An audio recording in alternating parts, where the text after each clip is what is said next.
원래 저의 계획은 민수기를 하는 게 아니었습니다. 1학년들이 와 있기 때문에 중2병이 무섭잖아요. 근데 요새 중1도 못지 않거든요. 그래서 좀 쉬운 설교를 하기를 원했는데 지금 혼자 휴가 가신 전모 씨께서 굳이 매일 성경을 하기 때문에 민수기를 설교를 해줬으면 좋겠다며 연락을 한 바람에 할 수 없이 민수기를 꺼내 들었는데요. 혹시 민수기라는 이름조차도 처음 들어보신 분 있으십니까? 네. 차마 손은 못 들지만 난 처음 들었다 하시는 분 있죠? 민수기라는 이름이 되게 생소합니다. 심지어 목사님들조차도 민수기 설교는 해보신 분이 썩 많지 않을 만큼 민수기가 조금 쉽지 않은 본문입니다. 그래서 아마 여러분이 지금 매일 성경을 받아들고 첫 장을 딱 열어서 이제 사람 이름이 쭉 나오는 걸 보고 기겁하시고 책을 덮어서 새 책이 돼 있을 거라고 예상이 돼요. 근데 이제 더 심각한 문제는 10장까지 내용이 비슷합니다. 그리고 어렵습니다. 그래서 10장 이후 가면 조금 나은데요. 10장까지 하고 너무 힘들까봐 몇 개월 쉬었다가 다시 합니다. 민수기를. 그래서 여러분이 지금 매우 난이도 높은 본문을 만나셨습니다. 그래서 제가 어떻게 할까 하다가 프리뷰를 해야 되겠다. 아시죠? 미드 같은 거 보면은 왜 어떤 메인 스토리 전에 지난화가 어떻게 됐는지 줄거리가 소개되잖아요. 그래서 민수기 전에 도대체 무슨 일이 있었길래 갑자기 하나님께서 계수하라고 말씀하시고 사람 이름 목록이 쭉 나오는지 그 이유에 대해서 오늘 좀 살펴보려고 합니다. 그래서 오늘 창세기부터 민수기 앞까지 해보겠습니다. 좀 부담스러우신가요? 생각보다 재밌을 겁니다. 한번 같이 해보시죠. 창세기부터 민수기 한번 정리를 해보는데요. 자, 혹시 로키 산맥 가보신 분 계신가요? 로키 산맥은 캐나다인가요? 저는 별로 안 가고 싶습니다. 호주 가보셨나요? 지금 10가지 보여드릴 겁니다. 유네스코에서 지정한 절경 10가지입니다. 중국 황산, 나미부 사막, 그다음에 엔젤 폭포, 가장 높은 폭포라고 해요. 그리고 그랜드 캐년, 미국의 파키스탄의 훈자밸리, 제가 처음 들었는데 너무 멋있죠. 그리고 터키의 가파도키아, 그다음에 남아프리카의 빅토리아 폭포, 그다음에 유은이의 소금 사막 10가지 보셨습니다. 혹시 익숙한 곳 있으세요? 어디 익숙하세요? 그렇죠. 그랜드 캐년은 그래도 좀 한 번쯤은 들어보셨을 거고, 제가 이거 설교 준비하다가 이거 보고 깜짝 놀랐습니다. 이거 언제 나오냐면 나중에 1부부터 3부 예배 때 영광송 부를 때 잘 보시면 지나갑니다. 이거랑 황산이 지나갑니다. 그래서 이게 나름 의미가 있었구나 이제 이렇게 했는데요. 이 하나님께서 만드신 지구가 참 아름답습니다. 평생 둘러봐도 못 볼 만큼 아름다운데요. 저희 집사람은 이 세계 일주하고 유럽 여행 가는 게 꿈이에요. 그래서 저보고 빨리 안식년 돼서 가자고, 돈은 없지만 가자고 그러는데, 혹시 세계 일주 보신 분 계신가요? 가보신 분 없을 거고, 가고 싶으신 분?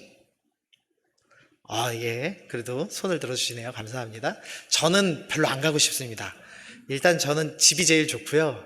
그리고 두 번째 이유가 있다면, 이 지금 아름다워 보이는 지구는 죄로 인해서 오염된 상태입니다. 여러분이 보실 때 매우 이쁘다고 생각하고 있지만 사실은 죄로 썩어진 상태의 모습을 보고 계십니다.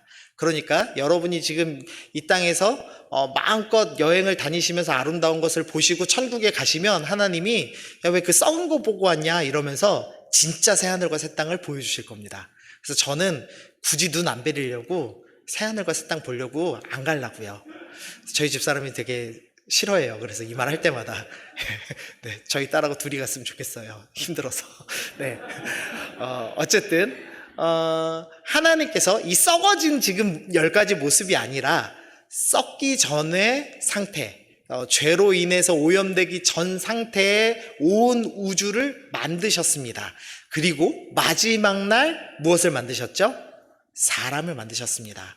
그러면 이 우주는 왜 만드신 걸까요? 사람에게 주기 위해서 만드셨습니다. 얼마나 이것이 좋았냐면 하나님이 보시기에 심히 좋았다고 할 만큼 이 땅이 좋았습니다.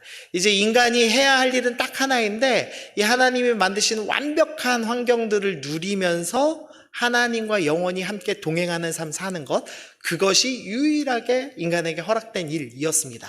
그런데 말씀이 하나 있죠. 우리 말씀 읽어보겠습니다. 시작. 선악을 알게 하는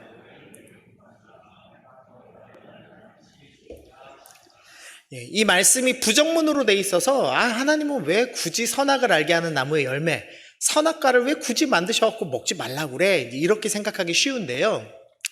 긍정문으로 한번 바꿔보겠습니다. 긍정문으로 바꾸면 어떻게 되냐면 내가 먹지 않는 날에는 반드시 어떻게 될까요? 살리랍니다. 그러니까 하나님이 정말 쉬운 규정을 하나 주셨는데 과일 하나만 따먹지 않으면 온 에덴 동산에 있는 모든 과일은 다 먹어도 됩니다. 근데 딱 동산 중앙에 있는 그 나무에 나오는 과일 하나만 먹지 않으면 영원히 하나님과 온 우주를 누리며 살 수 있는 놀라운 특권을 주셨습니다. 그런데 아담과 하와가 이것을 따먹습니다.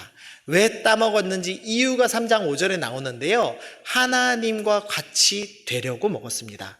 그러니까 단순히 호기심이 있어서 선악과를 따먹은 것이 아니라 나는 하나님처럼 될 거야. 즉 하나님은 저리 가세요. 내가 하나님 될게요. 라는 마음으로 선악과를 먹었습니다. 즉 반역죄를 짓기 시작한 거죠. 그래서 창세기에서 그 이후로 족보들이 쭉 나오면서 인간이 죄로 인해서 어떻게 오염되고 무너지는지의 모습이 드러납니다. 그러면서 대표적인 예로 라멕의 예가 나오죠. 라멕이 사람을 죽이고 그 다음에 여러 부인을 얻고 하면서 인류가 타락하고 있는 모습을 보여줍니다. 그래서 6장에서 결론적으로 죄악이 가득해졌다. 그때 온 땅이 하나님 앞에 부패하여 포악함이 땅에 가득해졌다라고 표현합니다. 인간이 너무나 악해서 죄가 가득해졌습니다. 그래서 하나님께서 어떤 선택을 하셨냐면 심판하시기로 결정을 하셨습니다. 그래서 홍수를 일으키셔서 심판을 하시죠. 그래서 내가 홍수를 땅에 일으켜 무릇 생명의 기운이 있는 모든 육체를 천하에서 다 멸절하리라. 땅에 있는 모든 것들을 다 죽이셨습니다. 심판하셨습니다. 그렇지만 하나님께서 여전히 긍휼이 많으신 분이시기 때문에 노아의 가족 8명을 남겨주셨습니다. 분명히 노아의 가족은 나름 의로운 사람들이었습니다. 노아는 의로운 사람이고 노아의 자식들은 그 의로운 아버지의 일생을 보고 자란 사람들이었습니다. 그럼에도 불구하고 죄악이 다시 일어나기 시작하죠. 그래서 창세기 11장에는 무언가를 만듭니다. 이게 뭐였죠? 바벨탑입니다. 바벨탑 상상도인데요. 이 바벨탑에 아주 이상한 특징이 하나 있습니다. 노란색 글씨만 보시면 역청으로 진흙을 대신했다라는 표현을 합니다. 벽돌을 쌓고 이 벽돌과 벽돌을 단단하게 붙이기 위해서 지금은 우리가 시멘트를 바르는데 이때 보통 진흙을 발랐던 것 같습니다. 근데 진흙 대신에 독특한 것 하나 썼는데요. 역청이란 걸 썼습니다. 근데 이 역청이 창세기 앞쪽에 한 번 더 나옵니다.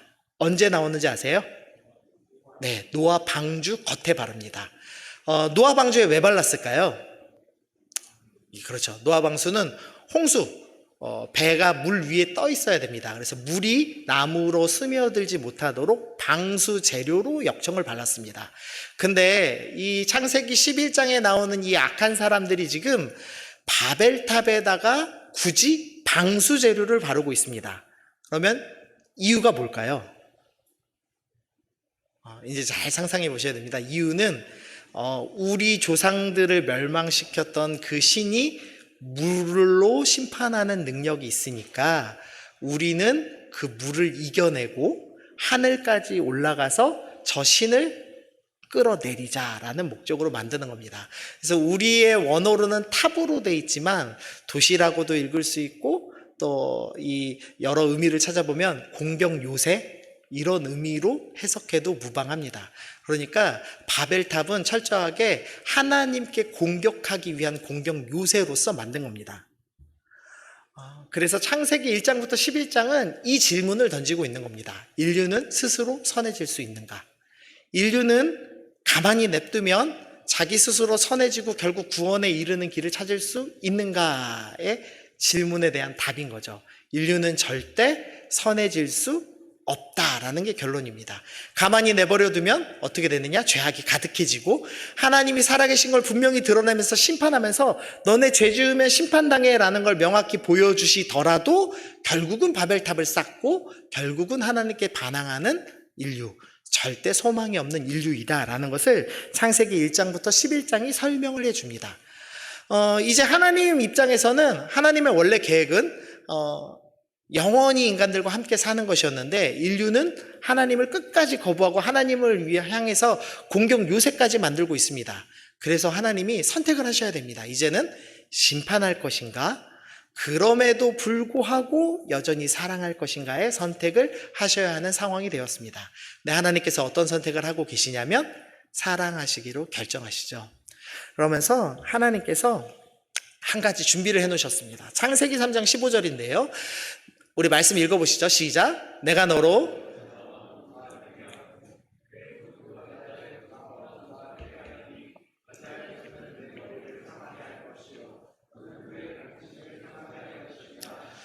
이 창세기 3장 15절은 학자들이 별명을 붙였는데 원시복음이라고 불렀습니다. 가장 처음 들려진 복음이라는 의미입니다. 여기서 내가의 내는 하나님이시고 너는 마귀, 뱀에게 지금 얘기하는데요. 마귀 너가 여자와 원수 되게 하겠다. 그리고 마귀의 후손, 그것도 여자의 후손과 원수가 되게 하겠다. 그러면서 여자의 후손은 내 머리를 상하게 할 것이온데 여기서 내는 누구죠? 마귀입니다. 여자의 후손이 마귀의 머리를 부숩니다. 그게 하나님께서 주신 첫 복음입니다. 근데 여기 여자의 후손, 여자의 후손이라고 하니까 여자의 후손들인 인간이 마귀를 이기는구나 라고 생각하기 쉬운데 원어는 여자의 후손들이라고 표현되어 있지 않고 여자의 후손이라는 단수, 단 한 명을 의미하는 말로 쓰여져 있습니다. 그러니까 여자의 후손으로 표현된 어떤 단 한 분이 나타나셔서 마귀의 머리를 부수고 인간을 죄로 물들게 만든, 죄짓게 만들었던 그 마귀의 머리를 부수고 결국 하나님의 계획대로 하나님과 함께 살게 만들 어떤 분이 오신다라는 복음의 메시지가 이 창세기 3장 15절에 숨겨져 있습니다. 우리가 이미 알듯이 여자의 후손은 바로 예수님이시죠. 그래서 예수님께서 우리의 죄를 해결하시기 위해서 이 하나님께서 놀라운 계획을 죄 짓자마자 준비해 놓기 시작하셨습니다. 그리고 나서 이제 하나님께서 하나님의 나라를 만드실 겁니다. 하나님의 나라를 만들고 하나님을 사랑하는 하나님의 백성들을 그 나라에 집어넣고 영원히 함께 사는 계획을 이루실 겁니다. 네, PPT 계속 보여주시면 좋겠습니다. 그래서 계시록 21장에 보니까 계시록 21장은 하나님의 계획이 완성된 때이죠. 이 완성된 때에 뭐라고 설명이 되어 있냐면 하나님의 장막이 사람들과 함께 있음에, 그 다음 읽어보시죠. 시작. 하나님이 그들과 함께 계시리니. 하나님의 계획은 뭐냐면 하나님 나라에서 너희 나랑 함께 영원히 살자라는 것이 하나님의 계획이었습니다. 그리고 이제 그 계획을 사람들에게 가르쳐 주시기 시작할 겁니다. 그러면서 내가 나의 아들 예수를 준비하였고 너의 모든 죄의 문제를 해결하고 너희를 내 나라로 모을 거야. 그리고 나는 너희와 영원히 함께 살 거야 라는 이 놀라운 사랑의 메시지를 백성들에게 들려주기 시작하실 겁니다. 그러면 이제 질문을 하나 던져야 됩니다. 그러면 하나님 나라가 도대체 뭐지? 에 대한 질문을 던져야 됩니다. 하나님 나라가 뭘까? 문제가 있습니다. 하나님 나라는 정말 알기 어려운데요. 정말 알기 어려운 이유가 뭐냐면 첫 번째로 하나님이 보이시지 않습니다. 자, 혹시 하나님 보신 분? 네, 보신 분이 있으면 하얀 집으로 바로 가셔야 돼요. 하얀 집 어딘지 아시죠? 정신병원. 네, 혹시 하나님 나라를 보신 분? 네, 하나님 나라도 보셨으면 가셔야 됩니다. 그곳으로. 하나님도 보이지 않고 하나님 나라도 보이지 않습니다. 그래서 하나님 나라가 뭔지 알기가 너무너무 어렵습니다. 그래서 하나님께서 얘들을 가르치려면 교보제가 필요하겠구나. 이 책이 있고 직접 만들어 보면은 하나님 나라가 어떤 것인지 조금 감을 잡을 수 있겠죠. 그래서 하나님께서 교보제를 하나 만들기로 결정하셨습니다. 즉 하나님 나라가 어떤지를 먼저 보여주기 위한 모델하우스를 먼저 만드실 겁니다. 그래서 모델하우스를 보면서 자, 봐봐 얘들아, 하나님 나라는 이런 나라야 라는 것을 설명해 주실 겁니다. 그래서 모델하우스로 하나님께서 이스라엘이라는 나라를 건설하시기로 결정하셨습니다. 그래서 눈에 보이는 이스라엘을 세워가시는 겁니다. 자, 그러면 이제 여기서 질문을 하나 던질 건데요. 상식을 한번 점검해 보겠습니다. 자, 나라를 만드는데 꼭 필요한 3요소가 있습니다. 나라의 3요소. 자, 아시는 분? 대답이 딱 튀어나와야 됩니다, 이때. 예? 오, 예, 누구예요? 자, 손. 지금 국민주권 영토 하신 분. 아, 네. 청년이라 선물 안 주겠습니다. 네. 중1이면 줬을 텐데. 네. 네, 나중에 아이스크림 사줄게요. 네, 나라의 3요소가 있는데 국민, 주권, 영토입니다. 나라는 이 세 가지가 있어야지만 나라입니다. 그래서 하나님께서 우리가 알기 쉽게 모델하우스를 만드시기 때문에 국민과 주권과 영토를 다 지금 만들어 가실 겁니다. 그래서 이스라엘이라는 나라를 세우실 겁니다. 그래서 제일 처음 뭘 시작하시냐면 국민 만들기를 시작하시는 겁니다. 그래서 창세기 11장에서 바벨탑 만들고 나서 12장에 가면 국민을 만들기 위해서 한 사람을 선택하시죠. 그 한 사람이 누구죠? 아브라함입니다. 아브라함을 준비시키시고 아브라함과 이삭과 야곱과 요셉이라는 4명의 족장을 거쳐가면서 사람들이 이제 태어나기 시작합니다. 근데 그때 총 요셉 때 만들어진 태어난 사람들이 몇 명이냐? 애굽에 이른 자가 모두 70명. 70명의 국민이 준비되었습니다. 근데 70명 가지고는 나라를 세우기가 어렵겠죠. 나라를 만들면 바로 침략당해서 멸망당할 겁니다. 그래서 하나님께서 이 국민들을 이 당시 역사에서 가장 안전한 나라 안에다가 집어넣어서 인큐베이터 안에다 집어넣어서 이 국민을 불리시기로 결정하십니다. 그래서 요셉을 애굽의 총리로 세우시고 애굽 땅에 이스라엘 백성들을 집어넣으시죠. 지금으로 따지면 가장 안전한 미국 땅으로 이 70명의 하나님 나라 백성을 집어넣는 겁니다. 그래서 이 창세기 50장이 끝나고 출애굽기 1장, 창세기에서 출애굽까지 430년이 지난 뒤에 이런 표현을 합니다. 요셉과 그의 모든 형제와 그 시대의 사람들은 다 죽었습니다. 그런데 이스라엘 자손은 생육하고 불어나 번성하기 시작했습니다. 그러면서 그 번성한 사람의 수를 오늘 볼 민수기 1장에서 숫자를 세봤는데, 개수를 해봤는데 총 60만 3,550명입니다. 이 숫자는 20명, 20살 이상의 남자만 센 숫자입니다.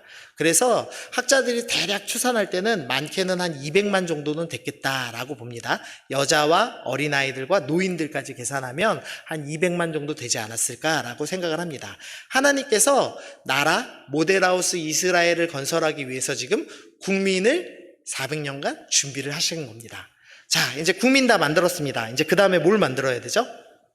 국민, 주권, 영토인데 주권은 만들 수는 없죠. 그래서 하나님께서 주권을 가르쳐 주십니다. 주권이란 게 뭐냐면 주인된 권리가 누구에게 있냐는 겁니다. 대한민국의 주인된 권리는 국민들에게 있고, 그래서 국민들이 투표해서 임시로 국가에서 일할 대통령을 뽑죠. 하지만 하나님 나라는 하나님께서 주인된 권리를 다 갖고 계십니다. 그래서 이 이스라엘 백성에게 하나님 나라는 어떤 나라냐면 내가 왕인 나라야 라는 것을 가르쳐 주시는 일을 시작하십니다. 그래서 출애굽기 5장에 보니까 먼저는 이스라엘 사람들이 살고 있는 이집트의 왕 바로에게 하나님이 모세와 아론을 보내십니다. 그러면서 뭐라고 말씀하시냐면 하나님 여호와께서 이렇게 말씀하시기를 내 백성을 보내라. 자, 바로에게 선언하는 겁니다. 이 백성은 너의 노예가 아니다. 이 백성은 내 것이고 내가 왕이다 라는 것을 선언하시면서 이 하나님 나라의 주권이 하나님께 있다라는 것을 가르쳐 주시는 일을 시작합니다. 그래서 이제 10가지 재앙을 일으키고 이제 이집트 땅에서 이제 출애굽을 하죠. 그래서 6월절 사건을 겪고 그다음 드디어 홍해 앞에서 홍해를 가르고 이제 출애굽해서 광야 땅에 도착을 하게 됩니다. 그래서 광야 땅에서 애굽에서부터 시내산까지의 여정을 겪습니다. 근데 그때 크게 보면은 4가지 사건을 겪습니다. 자, 지금부터 조시면 안 됩니다. 이제부터 하나도 모르는 얘기시죠? 네, 그래도 졸지 말고 들어보십시오. 자, 처음에는 마라의 쓴문 사건이 있고, 그 다음에는 신광야라는 곳에서 만나와 메추라기, 떡이 없습니다라고 불평을 하죠. 그래서 하나님께서 메마르지 않는 떡인 만나와 또 고기 먹고 싶습니다라고 하니까 이 통닭의 일종인 메추라기를 보내주시죠.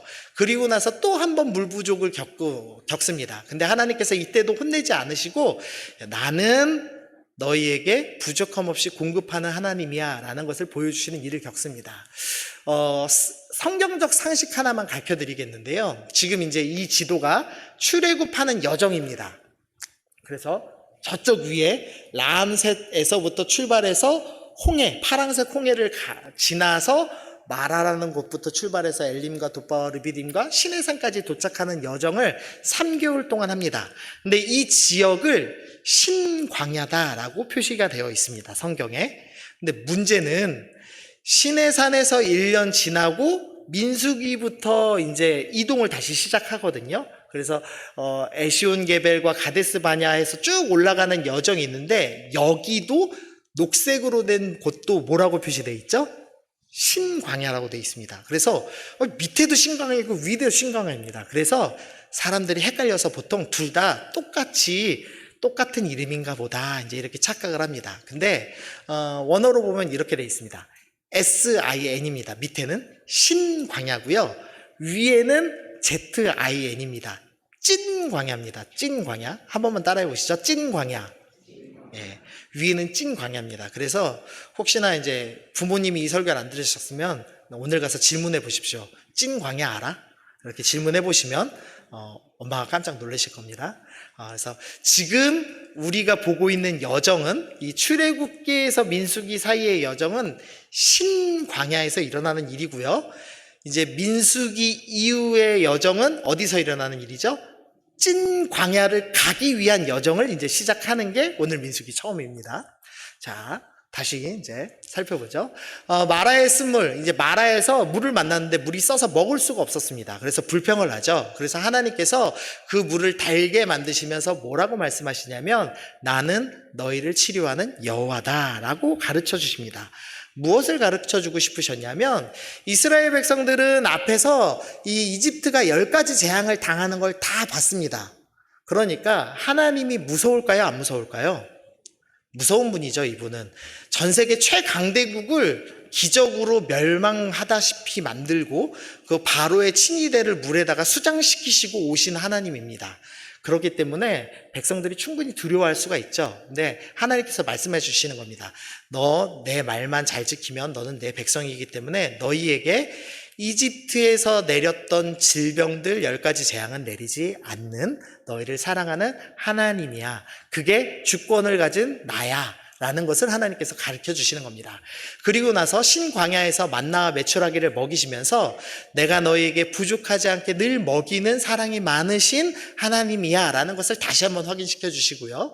다시 한번 물 부족을 겪은 느비딤에서 이번에 이 백성들이 뭐라고 얘기했냐면 그들이 여호와를 시험하여 이르되 여호와께서 우리 중에 계신가 안 계신가. 이스라엘 백성들이 계속 헷갈려 했습니다. 하나님이란 분이 눈에 안 보이니까 진짜 있는 거야 없는 거야 자꾸 헷갈려 했습니다. 그러니까 하나님께서 물을 다시 주시면서 나 너희랑 함께 있어. 나는 너희랑 함께 하는 하나님이야 라고 하면서 하나님이 주인이시고 왕이시며 사랑하시며 함께 하신다는 것을 반복해서 설명을 해 주십니다. 그리고 중요한 사건이 하나 나오는데요. 아말렉 전투입니다. 이 아말렉이란 사람들은 이 광야를 떠돌아다니면서 약탈하는 소수, 아주 작은 민족입니다. 근데 이 작은 민족이 이스라엘 사람들을 공격했습니다. 그래서 이스라엘 민족 때 아말렉이 전쟁을 했습니다. 그리고 이스라엘이 승리를 했습니다. 근데 이때 하나님께서 갑자기 뜬금없이 뭐라고 말씀하시냐면 우리 말씀 읽어보시죠. 시작. 이르시되 여호와께서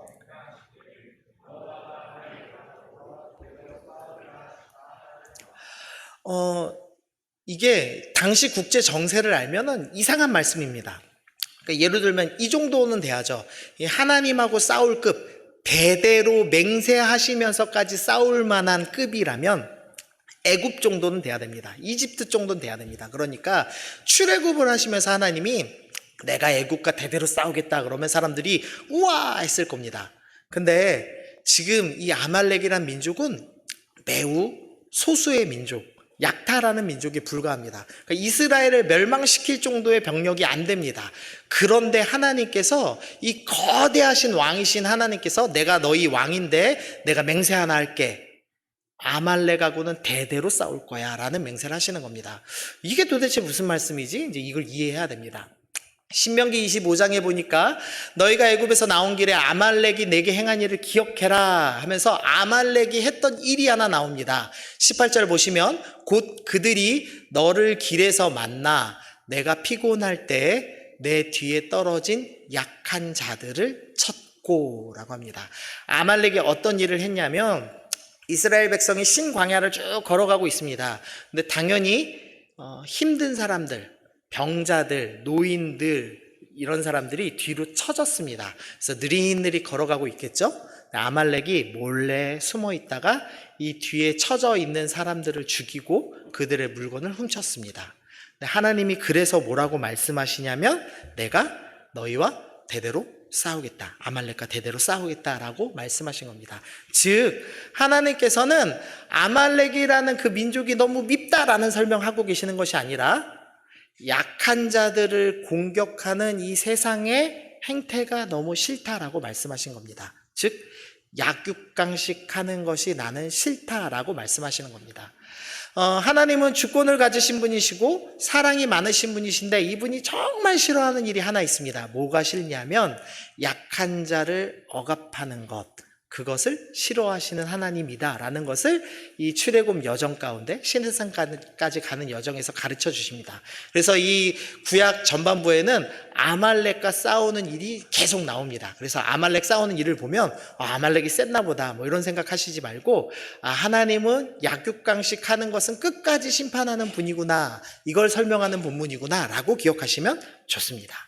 자, 그리고 나서 이제 시내산에 드디어 도착을 했습니다. 출애굽한 뒤로 3개월 차에 있는 일입니다. 그래서 이때부터 본격적으로 하나님의 주권에 대해서 설명하실 겁니다. 그러면서 이스라엘과 하나님이 언약을 맺습니다. 우리가 십계명 10가지 배우시면서 기억나실지 모르겠는데요. 이 십계명의 형식은 당시 고대 근동의 계약 조건에 있었죠. 그래서 주인인 국가, 봉주국, 종주국과 봉신국, 부하인 국가가 맺는 조약 형식으로 되어 있었습니다. 그러니까 하나님이 이스라엘 백성에게 내가 왕이고 너희는 나의 백성이다 라는 개념으로 약속, 계약을 맺는 겁니다. 계약을 맺으면 누구에게 유리한가요? 보통 갑에게 유리합니다. 그런데 이 계약은 철저하게 을에게 유익합니다. 왜냐하면 을이 하나님만 잘 섬기면 너희는 영원히 목마르지도 아니하고 배고프지도 아니하고 심지어 끝까지 내가 싸우고 너희와 함께 할 거야 라는 것을 알려주시는 언약이기 때문입니다. 그래서 이 놀라운 언약을 시내산에서 1년간 언약을 맺고 공부를 할 겁니다. 그래서 제가 출애굽기 설교를 다 할 수 없으니까 간단하게 보면은 먼저는 신부인 이스라엘이 성결하게 하는, 옷을 빨고 3일간 청결하게 하는 과정을 겪습니다. 그리고 나서 십계명을 통해서 서약을 하죠. 이게 마치 결혼식에서 서로 혼인서약서 낭독하는 것과 같은 일을 하는 겁니다. 그리고 나서 결혼식이 다 끝납니다. 끝나고 날 때 어떤 일이 일어나냐면 우레와 번개와 나팔 소리가 납니다. 보통 결혼식 끝날 때 뭐가 나오죠? 빠바바밤 빠바밤 하면서 폭죽 딱 터뜨리죠. 하나님께서 이거 다 재현하고 계시는 겁니다. 이거 제가 얘기하는 거 아니라 신학자들이 얘기하는 겁니다. 네, 제 상상 아닙니다. 그리고 나서 피로연까지 베푸십니다. 피로연 때 가족들 모여서 식사하잖아요. 그래서 이스라엘 백성들 전체를 다 모을 수 없으니 장로들을 모읍니다. 그래서 하나님이 이스라엘 자손들, 이 장로들하고 같이 식사를 합니다. 원래 하나님을 보면은 죄 있는 사람은 죽어야 합니다. 근데 이들은 하나님의 백성 대표로 왔기 때문에 죽지 않습니다. 그래서 그들은, 이 장로들은 하나님을 뵙고 먹고 마시는 놀라운 일을 경험합니다. 그리고 1년간 레위기 말씀을 통해서 하나님과 어떻게 교제해야 되는가, 이제 우리 왕이 하나님이시라는 건 명확히 알았는데 우리는 어떻게 하나님을 알아가야 되지라는 것을 배우는 시간을 갖습니다. 그래서 이제 율법 만들고요. 그러면서 이제 성막 제작을 시작하죠. 그래서 출애굽으로부터 해서 1년째 되는 출애굽 2년째, 그러니까 출애굽해서 1년 만에 드디어 성막을 완성합니다. 이 성막은 내가 너랑 함께 하고 싶다라는 게 하나님의 꿈이셨죠. 그래서 그 꿈을 보여주시는 겁니다. 내가 성막을 너희 진 가운데다 놓고 난 너희랑 함께 할 거야. 이 모델 국가로 임시로 함께하는 모습을 보여주면서 결국 요한계시록에 영원히 함께할 것이라는 것을 보여주시는 일을 시작하는 것이 이 시내산의 여정이었습니다. 그래서 성막 제상을 쭉 해요. 그리고 이제 역사를 다 마칩니다. 그게 제2년째 첫째 달 초하루입니다. 제2년째 1월 1일에 출애굽기 40장이 끝납니다. 그리고 나서 이제 민수기가 시작이 되는 겁니다. 그래서 민수기에서는 이제는 국민을 만들었고, 그 다음에 하나님이 주권을 가지신 분이라는 걸 가르쳐 주셨기 때문에 이제는 나라의 3요소인 영토를 확보하는 일을 시작할 겁니다. 그래서 영토를 확보하기 위해서 먼저는 인구조사를 시작하는 겁니다. 군대의 숫자가 몇 명인지 파악을 하면서 조직을 하는 거죠. 그리고 나서 군대가 이동을 시작할 것이고 가나안 땅에 도착해서 가나안 정복하는 스토리가 민수기부터 여호수아까지 이어질 겁니다. 그래서 정리를 하면은 창세기부터 여호수아까지는 어떤 스토리냐? 하나님 나라를 만드는 스토리인데, 하나님 나라, 진짜 하나님 나라가 아니라 하나님 나라가 어떤지를 설명하는 모델하우스인 이스라엘을 만드는 과정이라고 이해를 하시면 됩니다. 자, 여기까지 되셨죠? 네, 안 졸고 오셔서 감사합니다. 그럼 이제 오늘 본문 보시죠. 자, 짧습니다. 금방 끝낼 겁니다. 예, 저도 양심이 있습니다. 예, 전 마지막으로 안 할 겁니다. 이제 민수기 1절에 보니까 둘째 달 첫째. 그러니까 아까 출애굽기 40장이요. 2년째 1월 1일이었고요. 지금은 2년째 2월 1일입니다. 2월 1일에 어떤 일을 하냐면 싸움에 나갈 만한 사람들, 즉 군인 될 만한 사람들을 숫자를 셉니다. 인구조사를 합니다. 이 인구조사를 하는 첫 번째 이유가 있습니다. 첫 번째는 은혜를 확인하는 겁니다. 하나님께서 아브라함에게 이렇게 약속하셨습니다. 내가 너희 자손을 별처럼 모래처럼 많은 자손을 만들어주겠다라고 약속을 하셨습니다.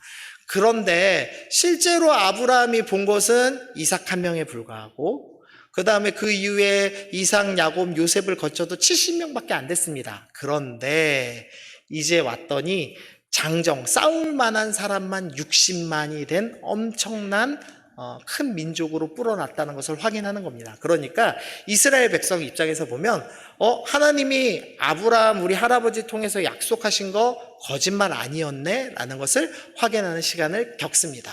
그 다음에 두 번째로 인구조사하는 이유가 있습니다. 당시 고대 근동 왕들은 주권을 행사할 때 내가 왕이야 라는 걸 확인하기 위해서 두 가지를 합니다. 하나는 병력을 파악합니다. 그러니까 너네 내가 언제든지 부르면은 군대 와야 돼 라는 것을 확인하는 거죠. 그래서 병력을 파악하고, 두 번째로 인구조사를 하면서 20살 이상은 세금을 내야 돼 라는 두 가지를 통해서 내가 왕이야를 확인합니다. 근데 하나님은 보이시지 않기 때문에 인간 왕들이 하는 것과 똑같은 것을 하시는 겁니다. 그러면서 내가 왕이다 라는 것을 가르쳐 주시는 겁니다. 근데 물론 긍휼의 방식으로 하시죠. 출애굽기 30장에 보니까 생명의 속전을 하나님께 드려라 라고 합니다. 이게 바로 세금을 하나님께 내는 겁니다. 쉽게 말하면. 그래서 이 모습이 민수기 3장에도 나옵니다. 묵상을 하셨던 분들은 왜 뜬금없이 속전 얘기가 나오지? 라고 생각할 텐데, 뜬금없이 나온 것이 아니라 하나님이 내가 왕이야를 확인하시는 작업으로 나와 있는 겁니다. 그래서 이 속전의 의미가 있습니다. 내가 왕이다 라는 것을 확인하는 작업이죠. 그러니까 이스라엘 백성들은 속전을 내면서 우리는 세금을 인간 왕에게 내지 않고 모세에게 내지 않고 누구에게 낸다?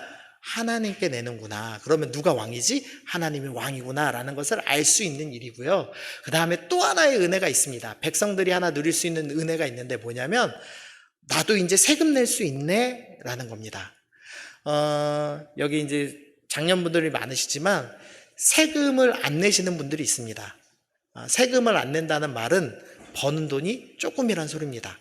네? 세금을 많이 내시는 분들이 있습니다. 뭐 1,000만 원, 2,000만 원 내시는 분들이 있습니다. 그러면 억 이상 버셨다는 걸 의미합니다. 세금을 많이 낼수록 좋은 겁니다, 사실은. 근데 이스라엘 백성들은 세금을 내본 적이 없습니다. 왜냐하면 노예여서 전부를 다 빼앗겼던 사람들이기 때문입니다. 근데 이제는 재산이 있고 하나님께 낼 것이 생긴 겁니다. 그래서 나도 이제 세금 낼 수 있는 하나님 나라의 백성이 되었구나, 내 신분이 바뀌었구나라는 것을 확인하는 작업이 바로 속전을 내는 작업이었습니다. 그러면서 이 하나님 나라에서 이제 이스라엘 백성들이 생각을 해야 됩니다. 나는 어떤 사람인지를 생각을 해야 됩니다. 이전에 나는 노예였지만 이제 나는 하나님의 백성이 되었어 라는 확인을 해야 됩니다. 정체성 확인을 해야 됩니다. 하나님께서 이스라엘 백성에게 두 가지 정체성을 주셨습니다. 하나는 뭐냐면, 너희는 모든 민족 중에서 내 소유가 되겠다. 너희가 내게 대하여는 무슨 나라? 빨간색 글씨만 읽어보겠습니다. 시작. 제사장 나라가 되며. 하나님께서 이스라엘 백성, 너희가 내 백성이 되면 어떤 백성이 되어야 되냐? 너희는 제사장이 되어야 된다. 제사장 나라가 되어야 된다라고 말씀하셨습니다. 제사장은 간단합니다.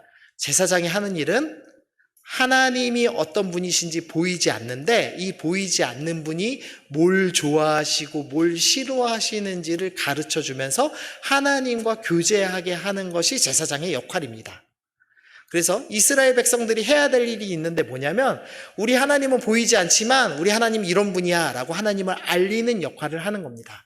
그 말씀이 창세기 12장에는 이렇게 표현되어 있습니다. 모든 족속이 너로 말미암아 복을 얻을 것이다. 즉 이스라엘 백성이 하나님이 어떤 분이신지 온 열방의 다른 민족들에게 소개를 합니다. 그러면 이스라엘을 통하여서 다른 민족이 하나님을 만나게 되고 함께하는 복을 얻게 되죠. 그래서 하나님 나라의 백성이 꼭 해야 될 사명이 있는데, 이 복음의 통로 역할을 해야 됩니다. 이게 바로 제사장 사명입니다. 그리고 두 번째가 오늘 본문에 나오는 계수하는 것이죠. 출애굽기 12장, 이 출애굽기 12장은 이스라엘 백성이 노예인 상태에서 도망갈 때 일입니다. 이 노예 상태에서 도망갈 때는 어떤 상태냐면, 옷은 누더기이고 도망가면서 땀 막 흘리겠죠. 떼국물이 줄줄줄 흐르고, 그리고 이들의 근육은 걸레질하고 벽돌 굽는데 익숙한 근육이 있지, 칼을 들고 전쟁하는 데 익숙한 근육을 갖고 있지 않습니다. 이해가 되시나요? 무슨 소린지? 군대라고 부를 수 없는 상태의 꾀지지한 노예들이 탈출을 하는데, 이때 하나님께서 뭐라고 말씀하시냐면, 검은 글씨 읽어보시죠. 시작. 여호와의 군대라고 부르십니다. 하나님께서 너희는 나의 군대다라고 하시는 겁니다.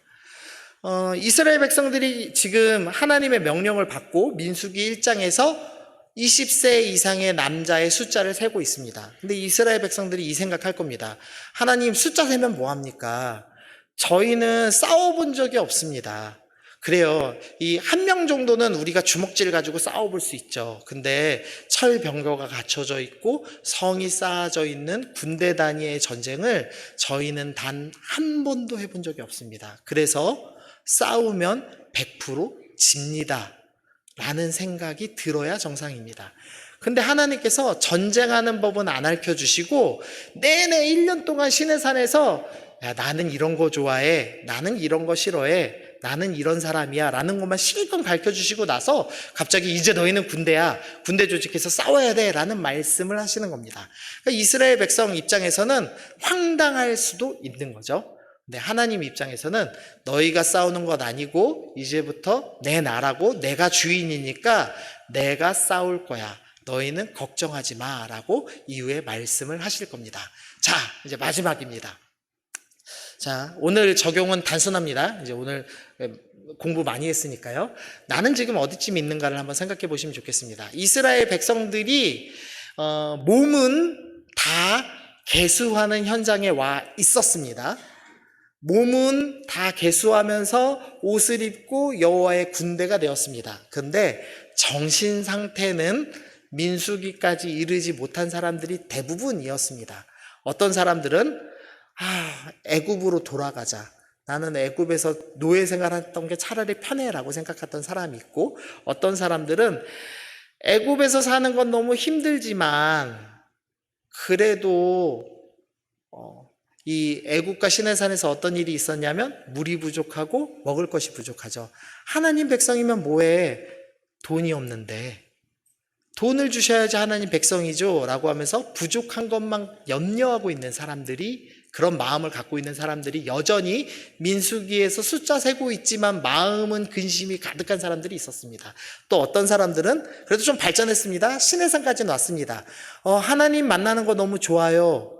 하나님과 언약 맺는 건 너무 좋아요. 그런데 거기서 끝입니다. 나만 은혜 받고 하나님께서 주신 제사장 사명과 군인으로서의 사명은 이루지 않고 오직 신의 산에서 머물면서 나는 여기서 은혜 받고 혼자 있고 싶어요. 맨날 주어지는 만나와 메추라기만 먹고 싶어요 하는 사람들도 있었습니다. 그리고 정말로 믿음을 가지고 하나님, 나는 싸울 힘이 없지만 그래도 하나님이 나를 군인이라고 하시고 군대로 부르셨다 말씀하시니 순종하여서 숫자 세고 가나안 땅 정복하러 가겠습니다 라고 고백한 믿음의 사람들도 있었습니다. 그래서 이 믿음의 사람들 여호수아와 갈렙은 정복을 하죠. 그러나 나머지는 다 벌받고 40년간 광야를 돌면서 죽는 운명을 맞이하게 되는 스토리가 민수기의 스토리입니다. 그래서 오늘 우리 적용점은 이겁니다. 내 정신은, 내 영혼은 지금 어디에 있는가? 나는 여전히 세상의 노예로 살고 있는가? 아니면 불평하며 살고 있는가? 아니면 은혜는 누리고 있지만 사명은 이루지 못하면서 살고 있는가? 아니면 두렵고 떨리지만 하나님 백성답게 살려고 군복을 갖춰 입는 삶을 살고 있는가? 그것이 오늘 여러분에게 드리고 싶은 적용입니다. 자, 여러분은 어떤 상태에 계십니까? 자, 마음속으로 손들어 보십시오. 나는 죄의 노예지. 나는 죄가 너무 좋아. 이러신 분도 있을 거고요. 내가 구원 받은 것 같기는 한데 그래도 난 너무 인생이 염려돼 라고 하시는 분이 있을 거고요. 어떤 분은 나는 나 혼자 은혜 받는 걸로 좋게, 그렇지만 난 하나님 백성답게 살고 싶은 마음은 없어 라고 하시는 분들도 있을 거고요. 어떤 분은 두렵고 떨리지만 나는 주님 위해서 살 거야 결단하시는 분이 있을 겁니다. 이 민수기를 묵상하시면서 여러분이 하셔야 될 결단은 나는 주님의 군인이 될 거야 라는 결단입니다. 이 말씀 기억하시면서 하나님, 나는 주님의 군인으로서의 삶 살고 싶습니다. 더 이상 노예로서 죄 짓는 사람으로 살고 싶지 않습니다. 불평하는 삶 살고 싶지 않습니다. 나 혼자만 만족하는 이기적인 삶 살고 싶지 않습니다. 나는 주님의 백성으로 이제 보이지는 않지만 나를 사랑하셔서 나와 함께하고 싶어 하시는 그 하나님의 명령에 순종하며 나도 주님 위에 싸우는 사람 되겠습니다. 이렇게 결단하시는 여러분 되시길 바랍니다. 우리 말씀 기억하시면서 우리 같이 좀 기도하면 좋겠습니다. 우리 반주 좀 해주시면 좋겠습니다. 우리 시간 통성으로 우리 입으로 소리내서 기도할 건데요. 하나님, 나는 주님의 백성답게 살고 싶습니다. 두렵지만 이겨내고 주님의 군인으로서의 삶 살기로 결단합니다. 우리 그렇게 적용하면서 함께 기도하시겠습니다.